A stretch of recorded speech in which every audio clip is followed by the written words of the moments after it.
بسم اللہ الرحمن الرحیم۔ انشاءاللہ آج بعد نماز مغرب مرکز بلال لاہور میں دعائیہ اجتماعات کا آغاز ہوگا۔ دعائیہ اجتماع کا آغاز ہم بعد نماز مغرب حلقہ درود شریف میں بیٹھ کر نبی پاک صلی اللہ علیہ وسلم کی ذات بابرکات پر درود و سلام پیش کرتے ہیں، اور آج اور کل اور پرسوں 3 دن مختلف اوقات میں مختلف اجتماعات کا سلسلہ جاری رہتا ہے۔ ان دعائیہ اجتماعات کا آغاز نبی پاک صلی اللہ علیہ وسلم پر درود و سلام پڑھنے سے ہوتا ہے، اور 1 مارچ بروز اتوار عصر کے وقت شفائیہ دعا پر ان اجتماعات کا اختتام ہوگا۔ ہم اس لیے درود شریف سے اپنے اجتماعات کا آغاز کرتے ہیں کہ اہل اسلام کا یہ عقیدہ ہے کہ جس عمل اور دعا میں نبی پاک صلی اللہ علیہ وسلم پر درود و سلام شامل ہو جائے، وہ عمل اور وہ دعا اللہ کے نزدیک مستجاب ہوتی ہے، قبول ہوتی ہے۔ اور اس بات کی خبر ہمیں سیدنا آدم علیہ السلام نے اپنی دعا کی قبولیت کی نسبت سے بتائی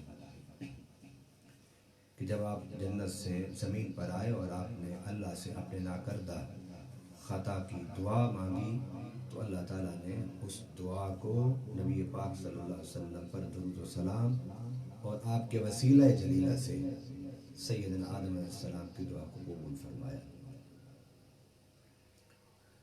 درود و سلام وہ عمل ہے کہ جس کے بارے میں محدثین اور متکلمین کا یہ عقیدہ ہے کہ یہ وہ عبادت ہے کہ جو ہر حال میں اللہ کی بارگاہ میں قابل قبول ہے۔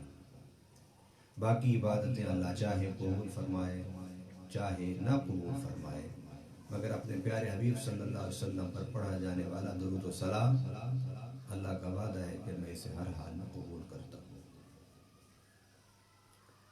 اسلامی عبادات میں درود و سلام ایک ایسی عبادت ہے کہ جس کو کرنے والے جہاں مخلوق ہیں، وہیں اس عمل کو کرنے والے خود خالق اور اللہ کی ذات ہے۔ رب العالمین نے قرآن پاک میں ارشاد فرمایا، ان اللہ و ملائکتہ یصلون علی النبی یا ایھا الذین آمنوا صلوا علیہ وسلموا تسلیما۔ بے شک اللہ اور اس کے ملائکہ نبی پاک صلی اللہ علیہ وسلم پر درود بھیجتے ہیں۔ اور اے ایمان والو، تم بھی نبی پاک صلی اللہ علیہ وسلم پر درود بھی بھیجو اور کثرت سے جھوم جھوم کر سلام بھی پڑھا کرو۔ نبی پاک صلی اللہ علیہ وسلم پر درود پڑھنا یہ حضور سے محبت کا اظہار ہے، حضور کی اطاعت کی علامت ہے۔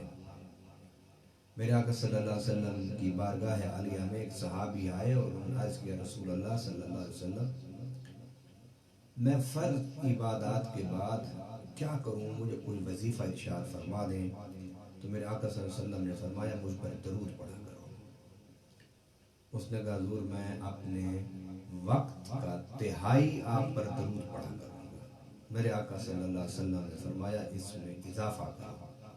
اس نے عرض کیا، رسول اللہ صلی اللہ علیہ وسلم میں 2/3 وقت آپ پر درود پڑھا کروں گا۔ میرے آقا صلی اللہ علیہ وسلم مسکرایا اور فرمایا، اور اضافہ کرو۔ وہ عرض کرنے لگے، حضور میں سمجھ گیا کہ آپ چاہتے ہیں کہ میں اپنا سارا وقت آپ پر درود پڑھتے ہوئے گزاروں۔ اسلام میں 5 ارکان ہیں، ان 5 ارکان میں نماز وہ رکن ہے اسلام کا کہ جو ہر امیر غریب، مسافر مقیم، صحت مند مریض، آجر اور تاجر، مزدور، عالم جاہل، مرد عورت، بچہ بوڑھا جوان، سب پر فرض ہے۔ وہ نماز جیسی عبادت شروع تکبیر سے ہوتی ہے، اللہ اکبر، تکبیر کے بعد انسان قیام، قیام کے بعد رکوع، رکوع کے بعد سجدے، اس کے بعد پھر قعدہ، قعدہ میں آپ اپنے نظر و نیاز اللہ کی بارگاہ میں پیش کرتے ہیں اور اسی دوران السلام علیکہ ایھا النبی کہہ کے آپ سلام عرض کرتے ہیں۔ نماز عبادت اللہ کی ہے، مگر ادب سے بیٹھ کے رب کہتا ہے میرے حبیب پر سلام پیش کر، اور سلام پیش کرنے کے بعد پھر بھی نماز مکمل نہیں ہوئی، پھر فرمایا پڑھو اللہم صلی علی محمد وعلی آل محمد، مجھ پر میرے آل پر درود پاک پڑھو۔ کوئی اللہ کا حکم ہے کہ میرے حبیب صلی اللہ علیہ وسلم اور آپ کی آل پر درود پڑھو۔ یہ درود پڑھنے کے بعد اتنا اہم رکن نماز مکمل ہو جاتا ہے۔ آپ اندازہ کیجئے کہ نماز جیسی عبادت شروع تکبیر سے ہوتی ہے اور مکمل ہوتی ہے صلاۃ و سلام۔ میرے آقا صلی اللہ علیہ وسلم نے ارشاد فرمایا کہ جمعہ کے دن مجھ پر کثرت سے درود پڑھا، اس لیے کہ جمعہ کے دن پڑھے جانے والا درود و سلام میں خود سنتا ہوں۔ عاشقان رسول، محبان رسول صلی اللہ علیہ وسلم سے میں درخواست کروں گا کہ جمعے کے دن ہم سب اپنے آقا پر کثرت سے درود پڑھا کریں، ساری زندگی میں درود پڑھیں، اور میرے آقا صلی اللہ علیہ وسلم نے اگر ایک بار بھی سلام کا جواب دے دیا یا ہمارا پڑھا ہوا درود و سلام خود سن لیا، میرا ایمان کہتا ہے اس کی دنیا بھی سنور جائے گی، قبر بھی بن جائے گی، اور آخرت میں نبی پاک صلی اللہ علیہ وسلم کی اسے شفاعت بھی نصیب ہوگی کہ جس شخص کا درود اللہ کے پیارے حبیب سن لیں اور اس کا سلام سن کے اس کو جواب دے دے، اس کے بعد رہتا کیا ہے۔ اور یہ جمعے کے دن میرے آقا صلی اللہ علیہ وسلم نے ارشاد فرمایا، اور اس کے ساتھ میرے آقا صلی اللہ علیہ وسلم نے فرمایا، صحابہ سوالیہ نظروں سے میرے آقا صلی اللہ علیہ وسلم کو دیکھ رہے تھے اس بات پر کہ میں خود درود سنتا ہوں، جو مجھ پر درود پڑھے۔ سوال کیا تھا صحابہ کے نظروں میں کہ حضور کیا دنیا سے جانے کے بعد بھی آپ سنیں گے؟ تو میرے آقا صلی اللہ علیہ وسلم نے ارشاد فرمایا کہ اللہ کے نبی دنیا سے جانے کے بعد بھی زندہ ہوتے ہیں، فنبی اللہ حی یرزق۔ اس کے بعد فرمایا ان اللہ حرم علی الارض ان تأکل اجساد الانبیاء، رب العالمین نے اپنے انبیاء کو دنیا سے جانے کے بعد زندگی بھی عطا فرمائی اور انہیں رزق بھی دیا جاتا ہے، اور اس کے ساتھ ذہنوں کو بالکل صاف کرنے کے لیے ارشاد فرما دیا کہ اللہ تعالیٰ نے زمین پر حرام کر دیا ہے کہ وہ انبیاء کرام کے جسموں کو مس کرے، کھائے، چھوئے۔ صحابہ کے سارے ذہنوں میں جو سوال تھے وہ ختم ہو گئے۔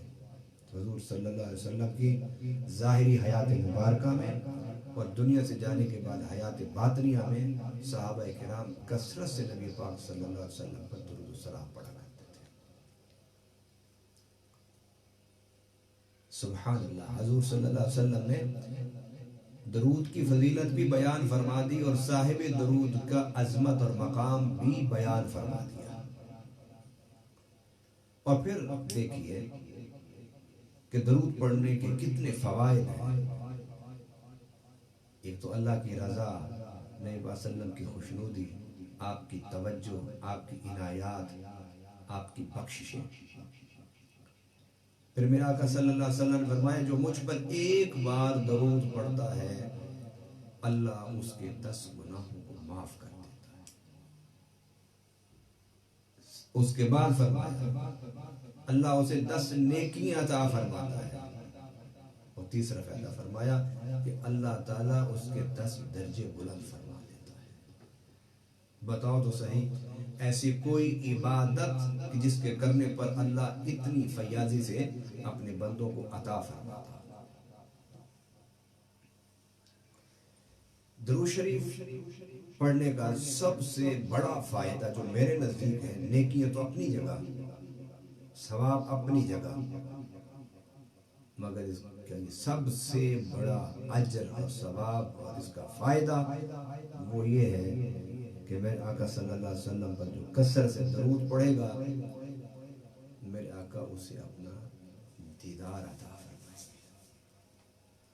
گویا کثرت سے درود پڑھنا یہ نبی پاک صلی اللہ علیہ وسلم کی زیارت کا راستہ ہے، یہ زیارت کا سبب ہے.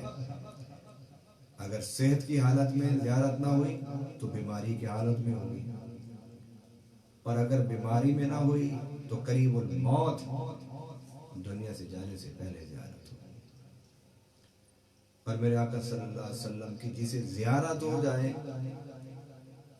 دنیا میں، وہ قبر میں بھی حضور کی زیارت سے مشرف ہوتا رہے گا.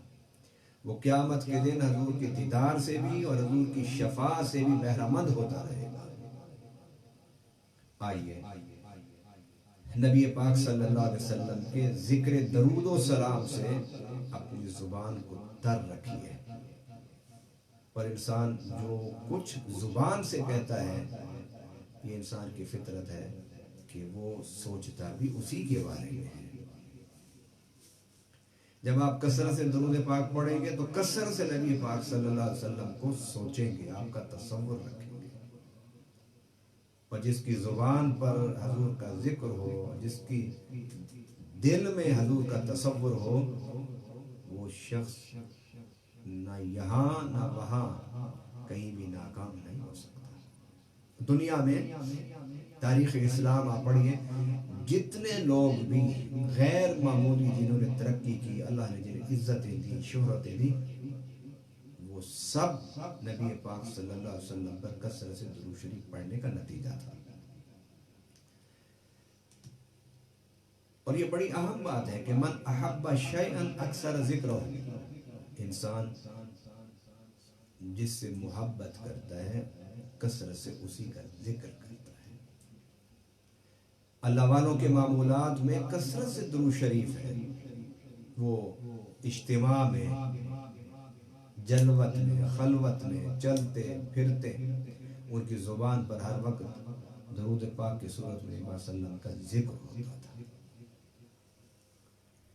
اس لیے کہ ذکر درود پاک اور صلاۃ و سلام کا زبان پر جاری ہونا یہ اس بات کی علامت ہے کہ درود پڑھنے والا نبی پاک صلی اللہ علیہ وسلم سے محبت کرتا ہے. اس لیے کہ انسان اسی کا ذکر کرتا ہے جس سے محبت اور پیار کرتا ہو.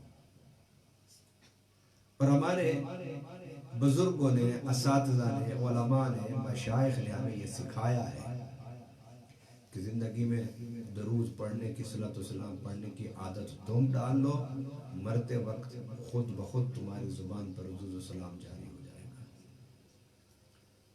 اور کسی شاعر نے کیا خوب کہا کہ میں وہ سنی ہوں جمیل قادری، مرنے کے بعد میرا لاشا بھی کہے گا الصلاۃ والسلام. زندگی میں کثرت سے درود شریف پڑھنے کی عادت ڈالو، اور جب دنیا سے رخصت ہوو گے تو زبان پر درود و سلام ہوگا.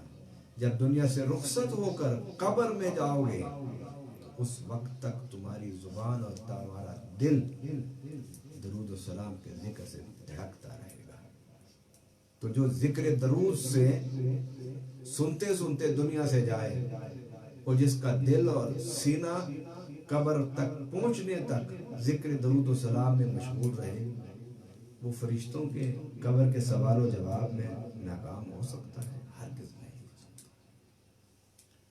میرے آقا صلی اللہ علیہ وسلم کے درود و سلام کے بارے میں علماء امت کا اتفاق ہے کہ جو اپنی دعا کے شروع اور آخر میں نبی پاک صلی اللہ علیہ وسلم پر درود و سلام پڑھے گا، اللہ اس کی دعا کو کبھی بھی مسترد نہیں فرمائے گا۔ آئیے درود شریف پڑھنے کی عادت ڈالیے، بے مقصد لغو اور فضول باتوں کو ترک کیجیے، نبی پاک صلی اللہ علیہ وسلم کے حسن و جمال کا آئینہ اپنی نظروں کے سامنے جمائیے اور زبان کو درود و سلام سے تر رکھیے۔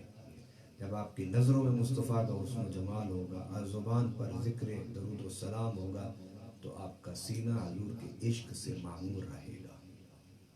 ارے جس کا سینہ حضور کے عشق سے معمور ہو، زبان پر درود و سلام ہو اور آنکھوں میں نبی صلی اللہ علیہ وسلم کے حسن و جمال کا تصور ہو، وہ شخص نہ زندگی پر گمراہ ہو سکتا ہے، نہ قبر میں ناکام ہو سکتا ہے، اور نہ قیامت کے دن حضور کی شفاعت سے محروم رہ سکتا ہے۔ اللہ تعالیٰ ہم سب کو نبی پاک صلی اللہ علیہ وسلم پر کثرت سے درود شریف پڑھنے والا بنا دے، آمین۔ وما علینا الا البلاغ۔